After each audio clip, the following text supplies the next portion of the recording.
சம்பந்தரும் நாவுக்கரச பெருமானும் திருமறைக்காடு அப்படின்னு சொல்ற இன்னைக்கு இருக்கிற வேதாரண்யத்துக்கு போறாங்க. வேதாரண்ய கோயில் கதவு தற்பாறைன்னு பூட்டி இருக்கு. கதவு பூட்டி இருக்கு. ஆனா மக்கள் சாமி கும்பிட்டு வெளில வர்றாங்க. எப்படி கதவு தாழிட்டு இருக்கு, எப்படி சாமி கும்பிடுறாங்கன்னு பார்த்தா கோயிலுக்கு பின்புறமா ஒரு வழி இருக்கு. அந்த வழியா போய் கும்பிட்டு வர்றாங்க. ரெண்டு பேரும் யோசிக்கிறாங்க, நம்ம அப்படி போகக்கூடாது, இறைவனை ஈசனை நேரடியா போய் கும்பிடணும்னு யோசிச்சாங்க. இப்ப கதவு திறக்கணுமே, ஏற்கனவே பஞ்சாயத்து அதுலதான் பூட்டி கிடக்கு. உள்ள கோயில் பூட்டி கிடக்கு, சண்டை ஓட்டுக்கிட்டு. என்னத்தை சொல்றது. ஆனாலும் அந்த காலத்துல இந்த பிரச்சனை இருந்திருக்கு பாருங்க. பொது வேலை பொது இடத்துல அதை சரியா நடக்கிறதுக்கு விட்டு கொடுப்பவன் கெட்டு போவதில்லை, கெட்டு போறவன் விட்டு கொடுப்பதில்லை. இப்ப ரெண்டு பேரும் முடிவு பண்ணி, நாவுக்கரசருக்கு வயசு 80, ஞான சம்பந்தருக்கு வயசு 9. இவர் சின்ன பிள்ளை, அவர் பெரிய மனுஷன். அவர் சொன்னாரு, நீங்க பக்திமான், நீங்க மூத்தவர், நீங்க பாடுங்க, கதவு திறக்கட்டும் அப்படின்னா தமிழ்ல பாட ஆரம்பிச்சாங்க. தமிழ் என்ன செய்யும்னு கேட்கறாங்க பாருங்க, அதுக்கு சொல்றேன்.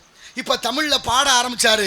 1 பதிகம் 2 பதிகம் 3 பதிகம் மொத்தம் 11 பதிகம் பாடுறாரு.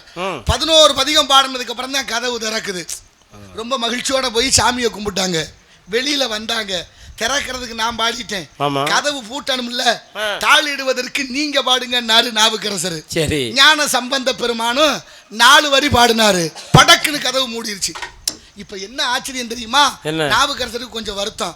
என்னதான் இருந்தாலும் 11 பாட்டு பாடுனேன், என் பாட்டை கேட்டு கதவு திறக்க அவ்வளவு நேரம் ஆகி போச்சு.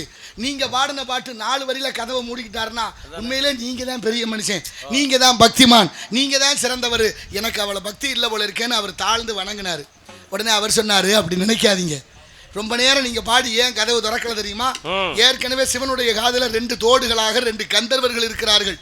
ஒன்னு அசுவதரன், ஒருத்தன் கம்பளதரன். 2 பேரும் இசை வல்லுநர்கள்.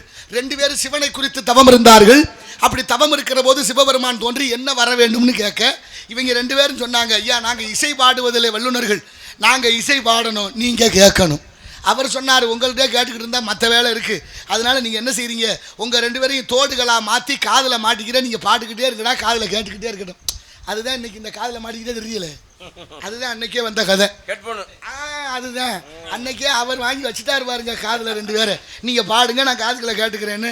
இன்னைக்கு வாங்கி மாட்டிக்கிட்டு தெரியும் நீங்க எல்லாம். அதெல்லாம் அங்க ஆரம்பிச்ச கதை. இப்ப என்னாச்சு, பாடிக்கிட்டே இருந்து பாடுனதை கேட்டுக்கிட்டே இருக்கார் சிவபெருமான். அதையும் மீறி நாவுக்கரசர் பாடின 11 பாட்டை கேட்டுக்கிட்டே இருந்தாருன்னா என்ன அர்த்தம், ஞான சம்பந்தர் சொல்றாரு, நீங்க பாடின பாட்டு ரொம்ப பிடிச்சிருந்திருக்கு, அதனாலதான் கேட்டுக்கிட்டே மெய் மறந்து கதவு திறக்க ரொம்ப நேரம் ஆயிடுச்சு. நான் பாடின பாட்டு பிடிக்கல, இருக்கு படக்குன்னு கதவை சாத்திக்கிட்டாரு. எப்படி ஒருத்தரை விட்டு கொடுக்காத வார்த்தைகள் பாருங்க.